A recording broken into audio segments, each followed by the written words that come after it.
Hello, friends, and welcome to the 5th episode of the Warlock podcast.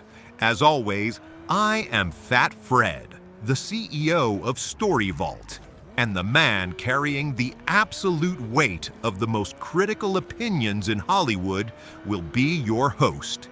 Joining me again is my co-host, a man who once saved humanity but can't seem to save his own living room from empty aluminum cans. The master of byproducts himself, the hero the insurance companies hate, the one and only Captain Oak. Captain, welcome back to the mic. Brad, it's an absolute pleasure to be here, man. Seriously.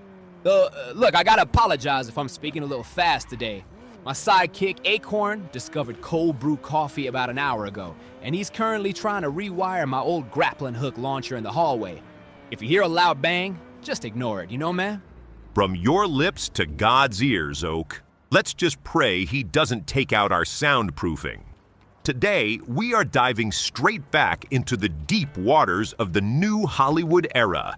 And in case you are on YouTube currently, you can enjoy the Captain's latest Cyberpunk gameplay. In our last episode, we mapped out the timeline from 1967 to 1980, looked at how television forced the old studio system into a corner, and detailed how Francis Ford Coppola practically redefined cinema with The Godfather and the chaotic production of Apocalypse Now. Man, don't remind me. 16 months in the jungle? Marlon Brando showing up overweight? That's not a movie shoot, Fred. That's a Tuesday in my old superhero crew. But hey, right before we got cut off last time, I was just about to bring up the next heavyweight on the list. Exactly. The man who arguably changed the financial landscape of Hollywood forever. Steven Spielberg. While Coppola was exploring dark, operatic psychological depths, Spielberg brought a masterclass in tension, wonder, and unprecedented commercial scale. Let's talk about 1975, Oak. Jaws. Man, Jaws. Now that is a cinematic masterpiece, you know, man? But the real hero of that movie wasn't the shark. It was the mechanical shark breaking down every 5 minutes. They called the shark Bruce, right? Bruce hated the ocean, kept sinking. So Spielberg had to get creative and shoot from the shark's perspective instead. And that limitation created absolute brilliance.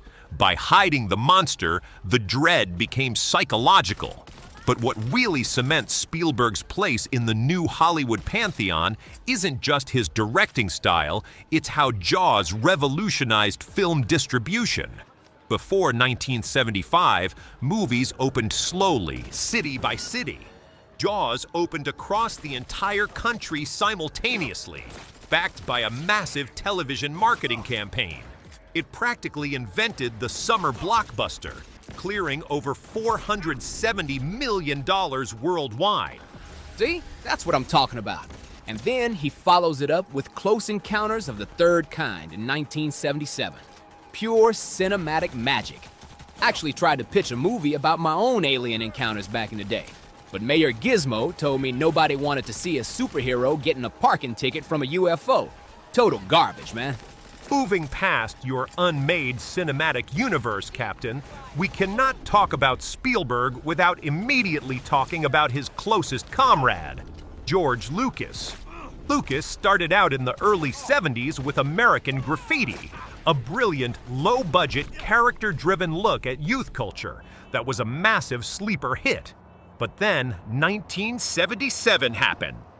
Star Wars, man. Space opera, lasers, force choking. You know, man, when that movie came out, it changed the game completely.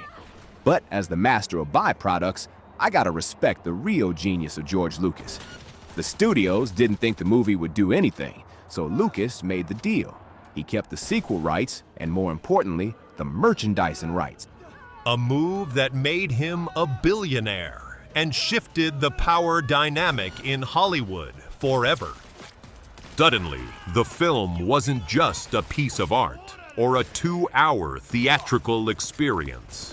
It was an entire ecosystem of action figures, t-shirts, and lunchboxes.